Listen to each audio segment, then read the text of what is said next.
موافق اصلاح ماحول۔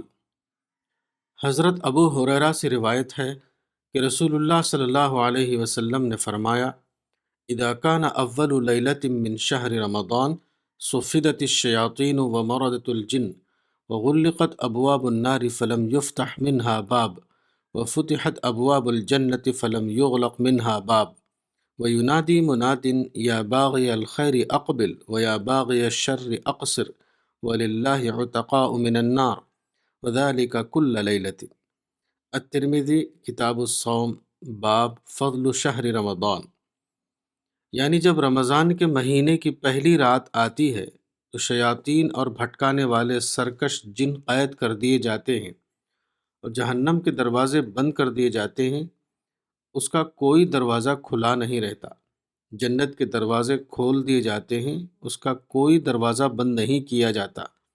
ایک پکارنے والا پکارتا ہے کہ اے خیر کے طالب آگے بڑھ، اے شر کے طالب رک جا، اور اللہ لوگوں کو جہنم سے بری کرتا ہے، اور ایسا ہر رات کو ہوتا ہے۔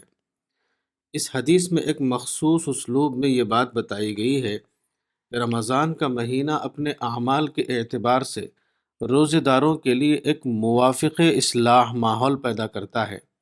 جو لوگ اس ماحول سے حقیقی معنوں میں فائدہ اٹھائیں وہ اللہ کی رحمت کے نتیجے میں جنت سے قریب ہو جائیں گے اور وہ جہنم سے دور ہو جائیں گے۔ ان کے اندر ایسی شخصیت کی تعمیر ہوگی جو ان کے لیے رمضان کی برکتوں کے حصول کا ذریعہ بن جائے گی۔ رمضان میں زیادہ سے زیادہ قرآن کا چرچا ہوتا ہے۔ رمضان میں اللہ کے ذکر اور اللہ کی عبادت میں اضافہ ہو جاتا ہے۔ رمضان کے مہینے میں کم کھانا، کم سونا، مادی چیزوں میں کم سے کم مشغول ہونا، اس قسم کی چیزیں رمضان میں بڑے پیمانے پر دین کے موافق ماحول پیدا کر دیتی ہیں۔ اس ماحول کا حقیقی فائدہ ان لوگوں کے حصے میں آتا ہے جو اس موقع کو اپنی اصلاح کے لیے استعمال کریں۔ رمضان کا یہ فائدہ کسی کو اپنی استعداد کی بنیاد پر ملتا ہے، نہ کہ کسی مہینے کی پراسرار فضیلت کی بنیاد پر۔